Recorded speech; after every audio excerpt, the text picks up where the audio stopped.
Hey, what's up guys? Coach Mac, Play Fast Football. I'm going to put 2 links in the description down below if you're interested in any replay system or your sideline replay system. I'm going to put some information down on GameStrat, and then I'm going to put Twitter handle down for Just Play Sports Solutions if you are interested in some software stuff. Those are 2 companies that I use. They've been very good to me.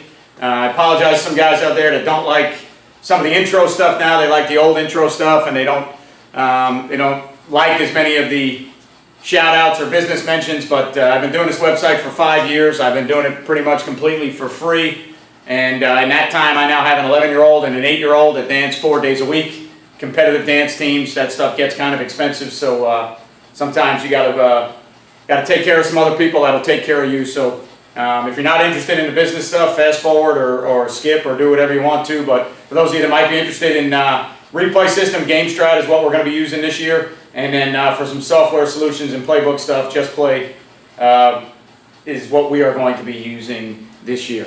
All right, so I'm going to be, haven't done a video in a little while. It's almost time to kick football season off. I went in a different direction this year. I backed off some things over the summer. This is my 22nd year coaching, 5th year doing the website, doing Sunday night Twitter chats, and spoke at clinics in the off season, and done some other things, and kind of switched gears a little bit this summer. I backed off as much of the football stuff as I could, so that when the football season comes, hopefully I'll be a little bit rejuvenated and ready to go. In the past, when I've done a bunch of football work all summer and you know, a ton of videos and things all summer, sometimes when you get a couple weeks into the season, you're kind of mentally drained. And so I just did my workouts with my team this year and concentrated on our team, and then did some other things to kind of get away from football a little bit. But now we're getting back to the grind, so we're going to get some videos out there. Hopefully I can get some, I'm going to try and put some of our practice stuff up there with some of the things we do to kind of put some reps with some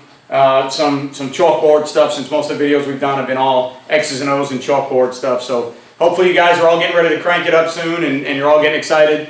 So I'm going to try and put out a couple videos this week, see what happens. First one we're going to put out is it's going to be a kickoff drill that you can do with no pads. Everybody understands, at least in the state of Florida, we have a deal where the first 5 days are non-padded. They're heat acclimation days. So what they are is they're days that you have in shorts and t-shirt or jersey, and then there's days that you have in just shells. And all 5 of those days are supposed to be, quote unquote, no body-on-body contact. So they're hand shield type days, they're bag type days. All right, and what's supposed to happen during those 5 days is the only contact that you're allowed to have is with hand shields, bags, or other things. You're not supposed to have any body-on-body contact. So when we are going through those things, we're always looking to find new ways or different ways or new drills to do to keep kids motivated to get through those drills, so that they understand what we're trying to do, how we're trying to get better, so that those practices are not a waste of 5 days. You're getting better with what you're doing, but at the same time, they're effective drills. Because when you talk to a lot of coaches, what happens with handbags a lot of times when you're doing inside run, O-line coaches don't like them because they don't like where, they don't like the exact position of their hands, and they don't like that they fall off bags. D-line coaches hate them because if the O-lineman can't block, they can't get off of blocks if a guy's just got a pad. Really, those first 5 days, you're talking about install, heat acclimation. You're talking about, we do run fit stuff. We do run fits on bags. All right, I'm not worried about my D lineman physically beating a block. I'm worried to see how we fit different blocks. So when you have a bag, what you can do is you can down block, you can reach block, you can take all the steps. An offensive tackle can take all the steps he needs to take with a bag, and your defensive lineman can react to that, and you get out of the drill exactly what you need to get out of it with your run fits. You've got all year, the rest of the year, we have spring football. You've got plenty of time to do drills where your D linemen or linebackers or guys are beating blocks, or where O-linemen are physically blocking, or your sniffers are blocking. So everybody always talks about padded practices with bags and hand shields and how much they dislike.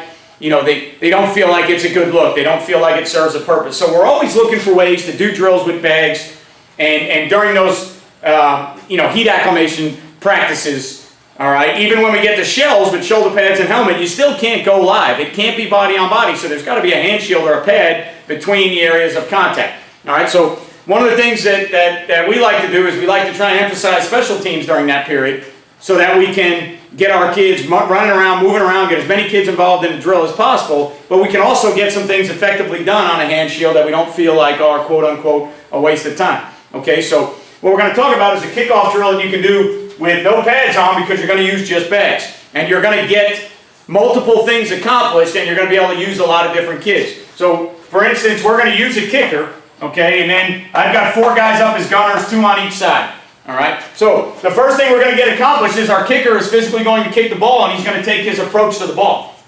All right, so what you can do is if you want to, you can have a coach over here, and you're going to make sure that your guys are timing their get-offs. You have good get-offs with no offsides, right? That's one of the first things. Don't give a team a free 5 yards, but don't be 7 yards, take the line. You always hear coaches yelling, take the line, take the line.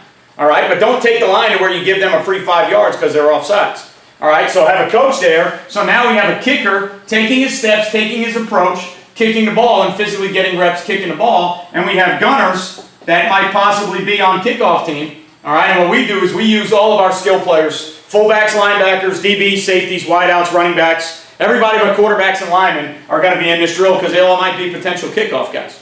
Okay, so now we're going to time our get-off with guys that may be on kickoff team, timing their get-off with the steps and the approach of a kicker, with a kicker physically kicking the football. All right, so we're already getting multiple things accomplished by having a kicker approach, step off, routine, kick the ball. These guys were already now in this drill, we're working on get off, take the line before we ever go to live kickoff. Okay, so we're already working on those type things. All right, the next thing we're working on is what we would call the speed zone. All right, and for 20 yards, before we place those first bags are at 20 yards. So now what we're going to do is we're going to put another coach up here, all right, and this coach is going to time how long it takes our guys to get that 20 yards because we want it to be a full sprint in the speed zone. And the reason it's called the speed zone is that's a zone that we want to avoid contact. All right, we don't want any contact. We want to avoid. All right, and we want our guys ripping at full speed at 20 yards. All right, so whether that be it could be 2.5 or 2.3 or whatever it is, for argument's sake, you can make it whatever you want as long as it's realistic. But those guys, from the time that ball is kicked, all right, they have 20 yards to be ripping at full speed, and you got a coach there that's timing it, and whatever time you set, for argument's sake, right now we'll say 2.5. Okay, so 20 yards is half of 40. All right, a 5 flat 40 time is not that great for a skill player if they're going to be on a kickoff team. Half of that is 2.5, so we feel like that's reachable even for our linebackers, fullbacks, tight ends. We feel like if they can run better than a 5 flat 40, those are guys we're going to use on kickoff. All right, even if they're a 5 flat guy, 20 yards is 2.5. All right, I know with top speed and it doesn't equate exactly out, all right, to a 40-yard dash, but theoretically, it's half of 40 yards. Should be able to run in at least 2.5 or better. We're going to have a coach there that times that. If it's not 2.5, we might send that group back before they even get through the rest of the drill, or we might have them do another rep right after they do that rep if they don't get through the speed zone. You want to emphasize the fact that these 20 yards are real important, because one of the biggest things that'll piss coaches off on special teams is when you put guys on the field that jog on kickoff. Kickoff is not meant to be jogged. All right, kickoff is full speed. All right, it's field position. It's setting the tone. You don't want to flip the script and have them make a big play. There's no time for people that jog on special teams, especially on kickoff. So you want to re-emphasize that in your drills to make sure your kids know you will be timed through this speed zone. All right? You will be penalized for going offside. So we're working on our get-off. We're working on the speed zone before we even get into any techniques. All right? Then what we're going to do is we're going to put 4 players with bags, hand shields, holding a bag in front, okay? And what we're going to do is we're going to give them a direction to turn, all right? So that when that first group gets halfway to them, they're all going to turn and face one direction with the hand shield, okay? The reason we do that is with that first level of players, we are trying to avoid those blocks. We don't want any contact, okay? So what we're going to do is we are going to, on that first set of bags, all right? On that first set of bags, our guys are going to dip and rip, okay, and we are going to emphasize you got to go butt side. Why? Because when a guy turns his body, all right, he's obviously trying to block you a certain way so that the return can set up the other way. All right, so what we do is we get our guys get-offs first, speed zone second. Now we're going to work the dip and rip on the first bag at about 20 yards. So halfway down, those guys will all turn the same direction. So our 4 guys going down are going to dip and rip butt side, not bag side. So if he's got the bag in front of him and he turns the bag this way, all right, those guys had better dip and rip all on the same side, on the butt side, because if I'm simulating setting up a return, if that guy opens to block somebody this way, there's a good chance the return is going opposite that. So you want your guys to understand how to go butt side, dip and rip. All right, so we want guys to physically, when they get there, dip, get low and rip. I've seen college teams do it in practice where they put towels on the ground and they make the guys grab the towel so that they, when they're especially in non-padded practices, they are overemphasizing the skill they need to use to reiterate how important it is. Knowing that when a guy dips and rips in a game, he's probably never going to grab grass, but if you put a tennis ball or a towel or something down, all right, usually in a drill like this with a lot of bodies around, it would be a towel, not a tennis ball, so nobody gets hurt. But if you put an object on the ground, that when he dips, he's got to pick that object up. That overemphasizes how far and how low you want him to get down so that in a game when he does it, hopefully you get a good rip move. So you overemphasize what you want in the practice drill, all right, with no pads on, so that when you go full speed, hopefully you get at least a version of what you want, okay? So you overemphasize it by having them grab something off the floor. All four guys now through the speed zone, when those bags turn, when they get to those bags, they have to avoid butt side, okay? So they're going to dip and rip and avoid butt side. Now, what they have to understand in a game, this might happen before 20 yards, depending on how other teams teach their kickoff. There are some teams that don't drop 15 yards with their front line. They might try and engage earlier. Our guys need to understand that through that speed zone, it's an avoid. We're not avoiding that first level. We are not taking on. We're avoiding that first level of player. Okay? So we're teaching them the speed zone, get off, how to stay on side. Now we're going to avoid butt side. We're going to work dip and rip. Okay? Now you want the next set of bags 10 yards from the first set of bags. So now after they dip and rip, they have to understand, okay, the terminology is that we talk about is 8 or less button press, okay? And basically what that means is once you get to a point where you're phased with the ball carrier, all right, you are inside of 8 yards with where the ball carrier is, we can no longer avoid blocks, okay? So now they have to learn the different phases that you are in a kickoff scenario.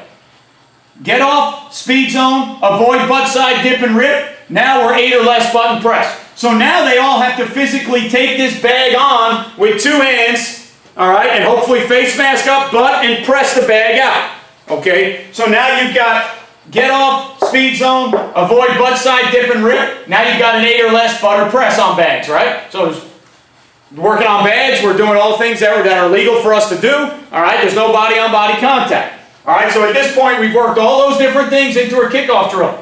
All right, so again, get off, speed zone, avoid, butt side, dip and rip, 8 or less, now we're going to button press, okay? Now, what we do is we put our returners back here to feel the ball from the kicker so that we are also getting some work with our return guys.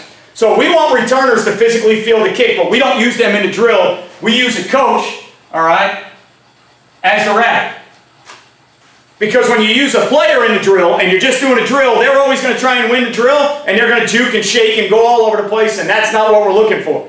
What we want is on the button press, all right, once all 4 guys engage the bag, the rabbit is going to choose a side to go to.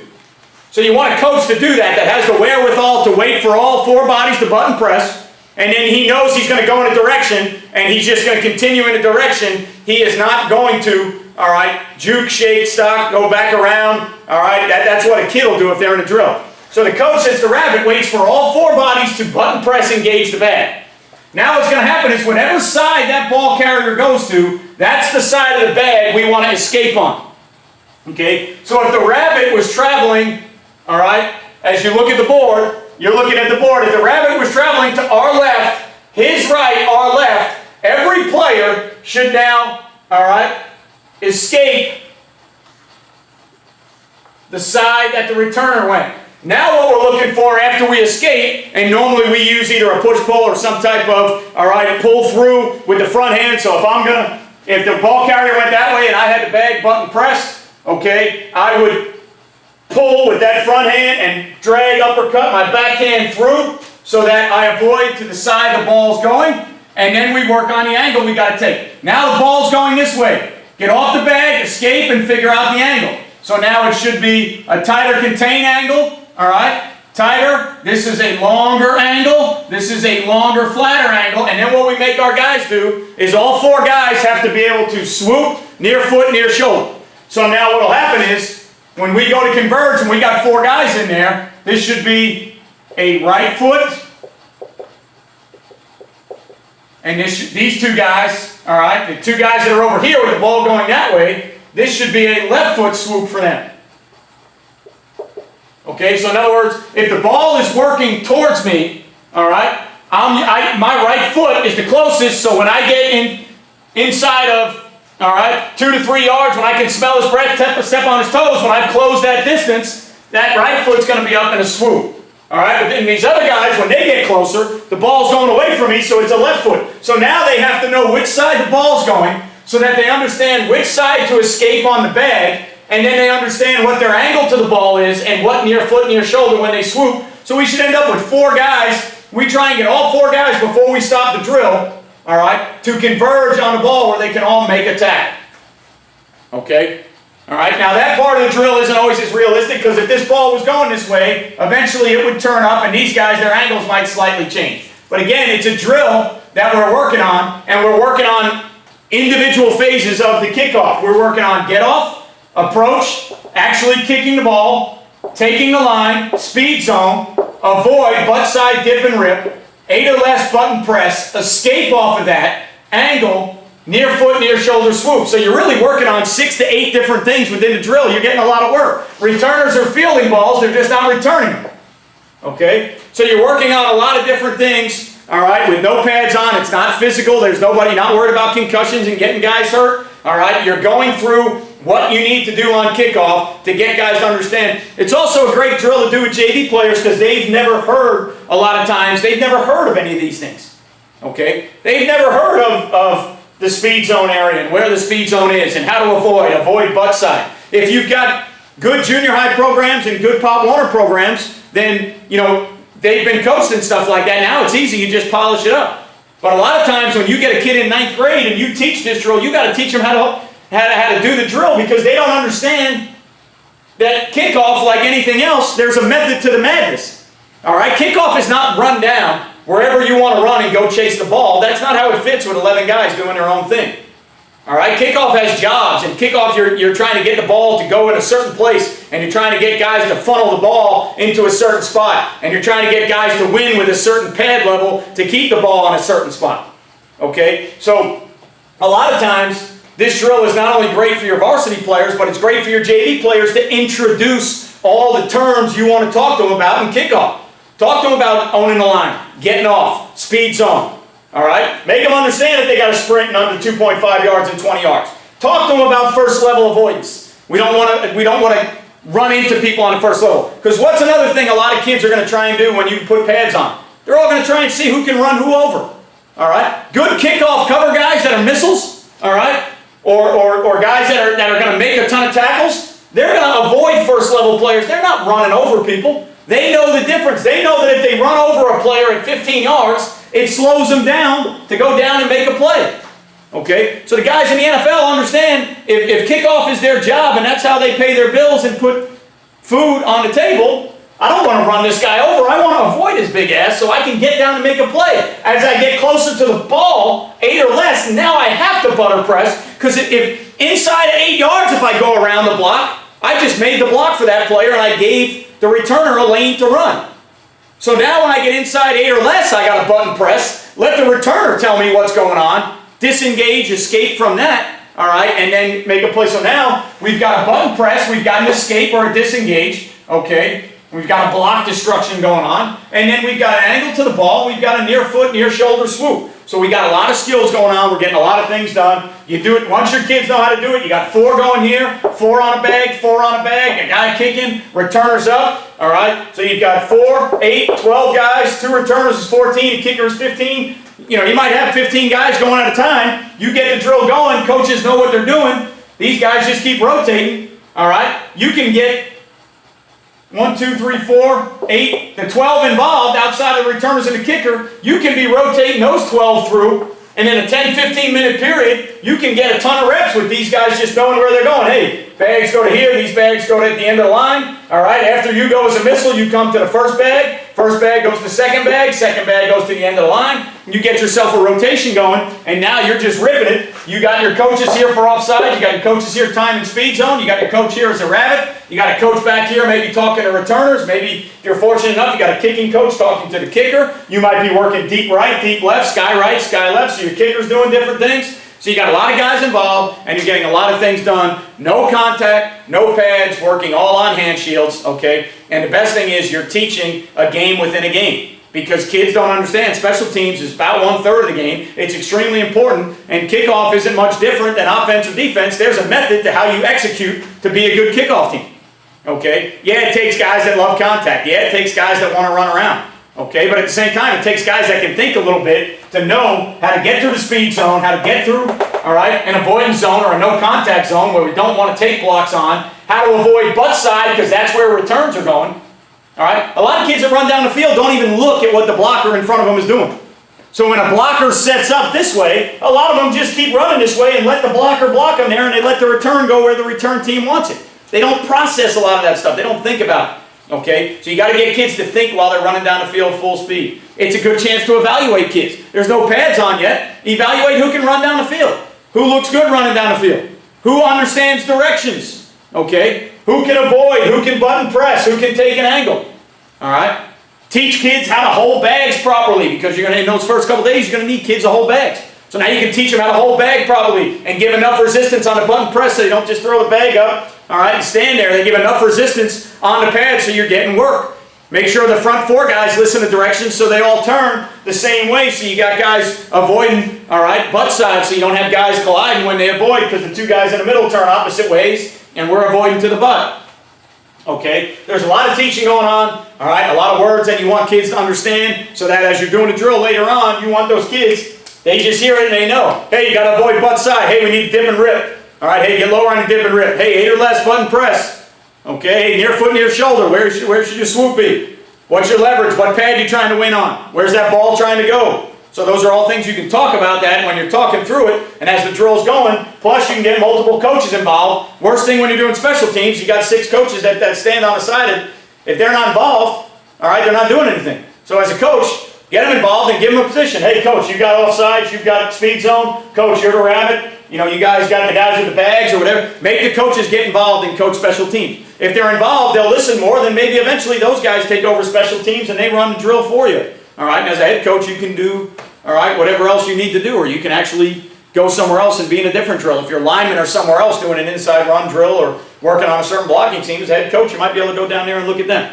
Okay, this is a great drill to use with no pads, all right? I'm sure a ton of you guys, all right, do kickoff drills, and you've done this one before, you do other ones, and you probably do them better than I can tell you how to do them, all right? I'm just hoping for you guys that you get something out of how to get multiple people involved and how to get different things from, all right, your kickoff drills to where your kicker gets work, returners get work, the gunners and the missiles are getting work, all right, and you're teaching guys about avoidance, about avoiding butt side, about dip and rip, about block destruction. You're teaching guys about button and pressing, when they need to take on blocks, when is it okay to take on a block, when do you not want to take on a block on kickoff, all right? A lot of space, a lot of spatial awareness in special teams and kickoff.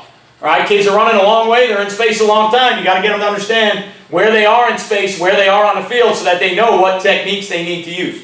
Okay, so hopefully you guys enjoy this. Hopefully it can help you. All right, you guys are probably getting ready to start next week in Florida. We start a week from today. So hopefully I can get 2 or 3 more videos out this week on some X's and O's or different things or drills. And then as we get through the season, all right, I'm going to start posting some things on what we're running with some actual practice footage or videos of what we're trying to run, anything on offense or defense, and hopefully we can change it up a little bit where it's X's and O's with demonstration or clips on the board or on a video that I can show. All right, guys, so again, as always, I appreciate everybody watching. We're getting closer to that 2 million mark. We're up over 13,300 subscribers. We'd like to push that to 15,000 if possible. All right, it's all because of you guys. I appreciate you following me for so long and watching all these videos. And remember, as always, you won't play well until you play fast. I'll see you guys next time.